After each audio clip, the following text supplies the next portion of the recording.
I'm Prajala, and I've been traveling as a digital nomad for quite some time. I have been traveling solo, turns out, from a very long time. मेरो मामु स्याङ्जामा होइसिन्थ्यो र म चाहिँ सुर्खेतमा बस्थेँ. So since 7th grade, म मामुलाई भेट्नको लागि सुर्खेतबाट स्याङ्जा अनि स्याङ्जाबाट Surkhet, I used to travel all by myself. That also Maoist insurgent को बेलामा, त्यति बेलामा बाटोमा गाडी रोक्ने and all of that challenges त थियो नै. I was a kid still, I used to make it. अनि over the period of time, I traveled for some purpose. जहिले पनि कुनै कामको लागि travel गर्थेँ or I had to go somewhere, मेरो कलेजको लागि or whatever. But it took me a pandemic to realize that you can travel without any purpose. You can travel because it can be the way, it can be your way of life. And so after pandemic, it took toll on everyone, so it did on me as well. Pandemic, I was stuck in Bangalore. I used to work for this American company. I used to work all night and I used to sleep all day. It kind of took a mental toll on me. I felt like I'm caged. I've always been this free spirit. I always like to go around, see more places, but I felt very caged. And after that, I came to Nepal and I started traveling. And I felt so happy. I felt so emancipated. I wanted to do that for all the time. But then, after I came back, once I started traveling, I had some saving, which I finished. This was I came to Kathmandu in search of job. And funny story, since I was miserable in 9 to 5 job, I couldn't stay in a job for more than 3 to 4 months. Every 4 months, I switched to a new job. Every third month, if I was still working in the same company, my friends would be like, "Are you all right? Why are you still working here?" And also, I used to take sick leaves. Even when I was working, I was just take sick leaves and travel. Everybody does that, right? You guys do that? Pretend that you're sick and travel? I used to. So I did that for some time. And I upskilled myself. I learned things. And I built my career around so that I can work and travel. Right now, it's become a part of me. It's what I do all the time.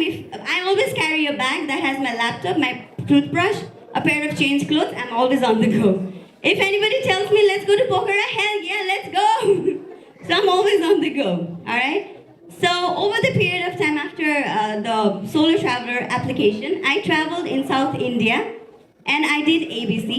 South India, traveling in India can get tricky. किनभने त्यहाँको मान्छेहरू they are very nice, but then you need a way to deal with them. And India is acquired taste. The things there you cannot like in a short period of time, but if you live there longer, you will not want to leave there.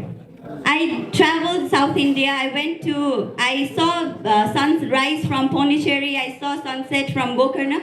Not on the same day. I traveled in between during that time. And at the end, I was on my way back from Gandruk one day and I met this amazing lady. She was from Canada and she was doing Annapurna circuit. She completed on her own. She inspired me to do my first trek. Her bag was so huge, I couldn't move it. But her bag and her determination moved me to do my first trek. This is a funny story actually.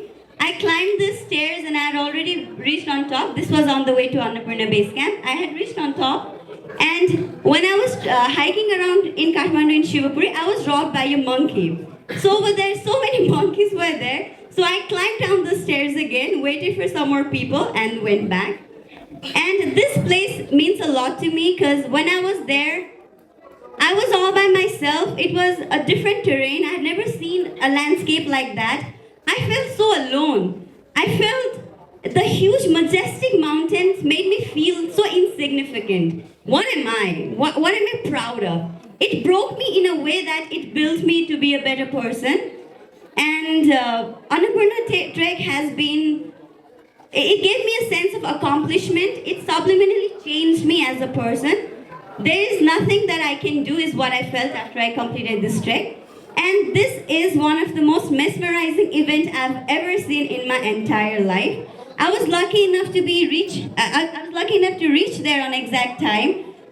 I sat there, it was freezing cold, it was almost dark, but I sat there and I witnessed this amazing sunset. The clouds were forming up in different colors. It was orange at one point, and at this peak point, it turned pink, and poof, it was white. I believed magic exists at that point. And There are things that I saw in while I was trekking what I didn't like, which was authentication. People come to Nepal to live the authentic Nepali way. They pay hefty amount of money in a lot of expensive resorts, and they try to live the authentic Nepali way. But where they're supposed to live like that, they do not. I did not like eating spaghetti on top of on ABC base camp. I'd rather be happy eating kodoko roti with some local tarkari.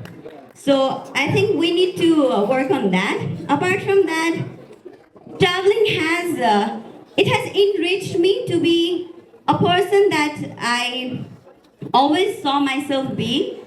And in the night, the mountains just look majestic. This was Chorolpa. After I completed my ABC, I wanted that thrill. I wanted to feel like that again, which drove me to take a trek to Chorolpa, which I completed this April. Funny story, I was lost in Chorolpa on the way to Dudhkunda. I think everybody loses their way that way, like from Chorolpa to Dudhkunda, because there is no proper way.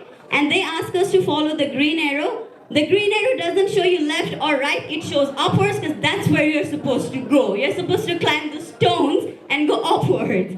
So I was lost there for some time, but I somehow made my way back to Chorolpa, and this is Na village. And this is where I want to go. This is Rajampet Island. I want to go there.